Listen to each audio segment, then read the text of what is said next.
for one. We are one! This is in Japan, by the way.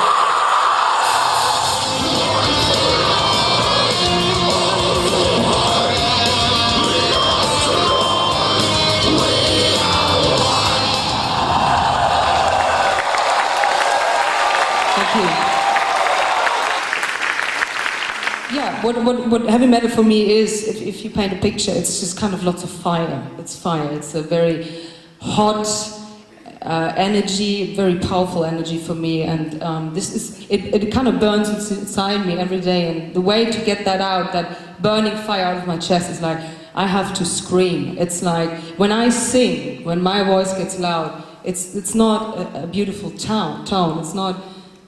For me, expression is not, ah, it's not, right? For me, expression is like, a lot more like, right! Can everybody scream, and can I learn professional screaming? Yes, everybody can scream. It depends on what kind of situation. There's two kinds of screaming. One is the abrupt scream. For example, you're very afraid, and you just let a scream go, or you are very, very angry, or you're totally excited, you know, all the American soap TV series where they surprise somebody with a new house and they're so that is one kind of scream. It's not a good one, and that's not the one that I do, obviously. The thing is just, if you want to sing in a band and you feel that the emotions you want to express require screaming, shouting or growling, like if you want to, you know, really get some intensity in your message, then you should actually, you know, press the pause button and check out some techniques, because yes, you can learn screaming safely. These are the vocal cords. Just like a quick one, you know, that's how they look. They basically look a bit like a pussy. I'm very sorry, but I've seen mine on one of those, you know, I had one of those things down my throat, and the chick, and I'm like, that's wrong. When you speak, they just open and close with every sound, with every vowel, every word you say. When you sing, the chords vibrate very quickly and they kind of zip up and down. It's like a zipper, like when you sing a high note, it zips up, and a low note, it zips down, and they vibrate. And when you scream, actually, they lock up the vocal cords, they thicken up, and there is a bunch of stuff above the vocal cords. They're called the false cords. It's just a thick muscle and just walls of your throat, and they kind of build, they thicken up, and they don't vibrate much anymore, and they keep that position, and then you just push air through. Screaming is kind of an art. It's the right balance between the air pressure and the vocal cord tension. So that's why I'm going to get to the next point. It's, you know, it's a very balanced act. That's why most people think they can't scream, because they haven't really figured that one out, and that's the basis where you have to start. That's very important when you play live every night. You need a certain mental state, and you need to know how to get yourself in that state. I do a couple of breathing exercises just to calm, relax down. My balance is right here, my solar plexus, everything is just full of life, and I'm really strong. And I'm a monster tonight, and I'm a dragon. And then I do about 10-15 minutes of vocal warm-up. I use the one from Melissa Cross, the Zen of Screaming DVD, which is excellent. But before that, I just did one that my previous vocal coach showed me. It's just a few hummings, a few light scales. You do lip frills, like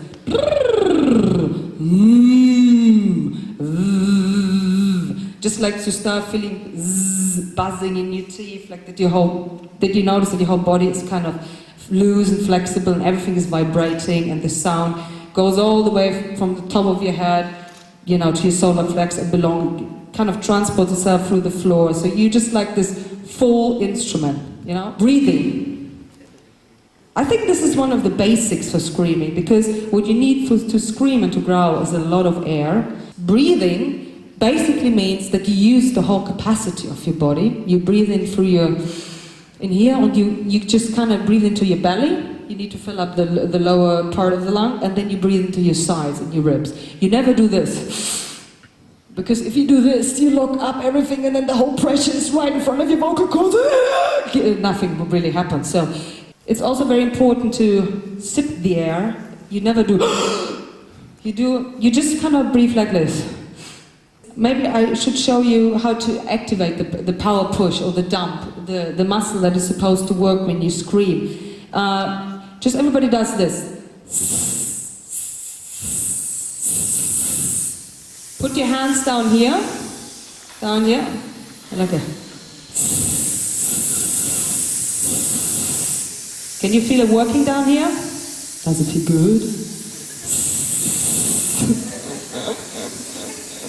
That is the muscle that you have to feel pushing when you sing or when you scream. Or like, hey, hey, hey. That's when you really activate the diaphragm, and that's the one that pushes, makes your voice louder. You never get your voice loud by doing this.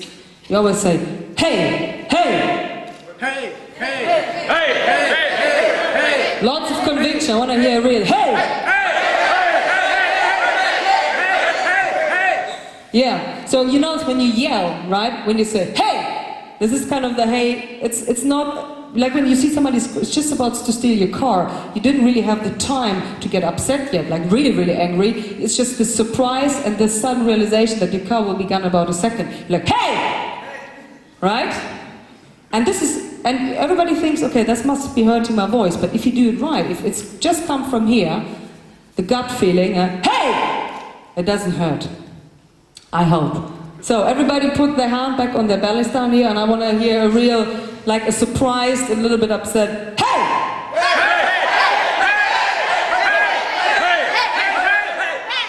Oh, wonderful. What else is important? Resonance rooms is the whole body singing. Just never think it's here. Your throat is a very small little capacity. It's mostly up in the raised soft palate. That's the thing in the back of your throat when you yawn. Everybody yawn. Can you feel the back of your throat just kind of widening up? There's a big egg in the back of your throat. That's the resonance room. And you have to feel the chest vibrate. And you have to imagine that the scream doesn't come from here. It either comes up there in the raised palate, right? It's either sitting on top of your vocal cords or it's all the way down in your belly, depending on if you scream or if you growl. That's the whole instrument you work with. It's just the throat and the vocal cords are just very, very small. The head and the lungs, it's all one thing. So never don't ever separate things from one another. It's your whole body. There's a few different types of extreme vocal styles. A fry. Oh man, there's Marge Simpson, Kermit the Frog. That is vocal fry. The false chords. Hey! Hey! That's basically the same what you guys just did, the shouting, and I'm locking up the vocal cords, I'm thickening them up, I'm thickening up the false chords on top of it, and it's kind of distorted automatically. There's a very interesting exercise. It's basically, you imagine being a dog. Unfortunately, I should have brought a collar because of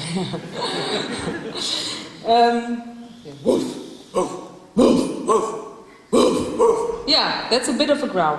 If you start doing jumping jacks now at the same time,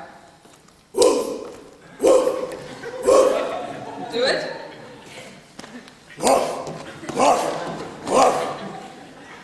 Did you notice it already got louder? Because when you do jumping jacks at the same time of the woof, you have the right support and the right muscle tension automatically in your body because you're jumping. So all your muscles just kind of lock into the right place, and you must breathe with your stomach because jumping and saying woof at the same time is not going to enable you to actually breathe into your lungs anymore. You're a little bit too busy.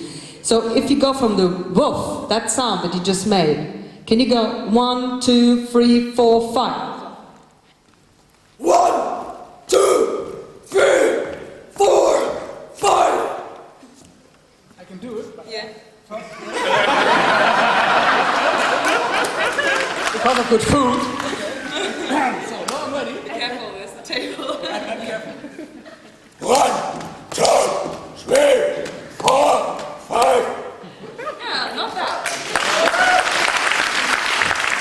Sing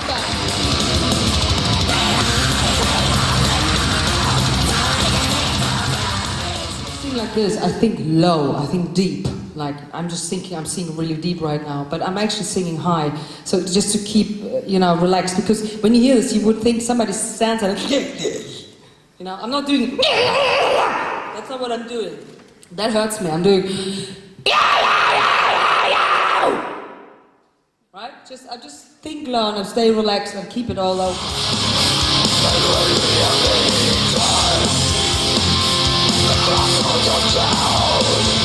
couple of different things then. First of all, it's a kind of a slower track, at least for our, what we call slow. First of all, the first verse, it's a muted growl. It's not my full growl.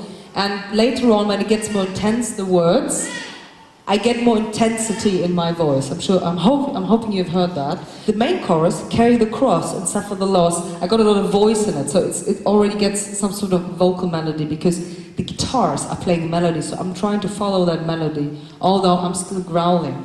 Yeah, so that's an example for a song I thought sounded, musically it sounded kind of a little bit thoughtful and a bit sad, and the stuff that the guitars play, the melodies are kind of melancholic. Physical health is, I am physically very healthy. I am almost, I can hardly talk about it. Everybody thinks I'm this crazy rock chick, and I'm like, yeah, I'm a vegan. I do not drink, maybe a glass of wine, but that's already excess for me. I don't smoke. I really like hush cookies, but I don't count this as smoking.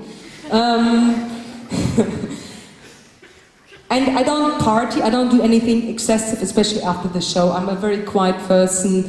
I put on my reading glasses, I read a book, I sip a green herbal tea with honey in it and rice milk, and then I go to bed. So, I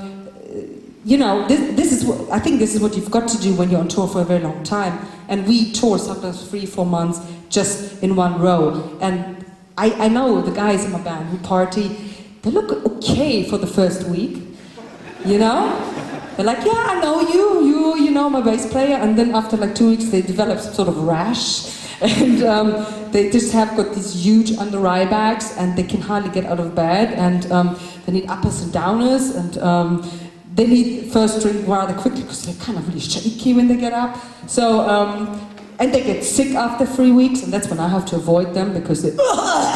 That's in the front lounge. That's the sound of the front lounge after 3 weeks on the road. And I don't want to be one of them. And I have to stay healthy, because if I get that bad cough or that pneumonia or whatever they're having right now, I'm fucked. And when I'm fucked, the whole tour is being cancelled. And cancellation of the tour is something we can't afford. So we can't even afford one cancelled show. One cancelled show costs us between 5,000 and 10,000 euros. That's the pressure I am under as a singer. So I'm very, very focused on being healthy.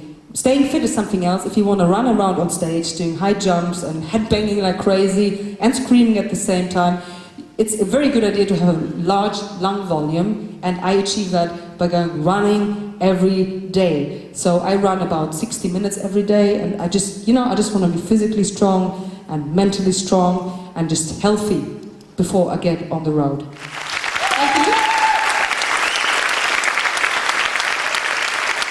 And I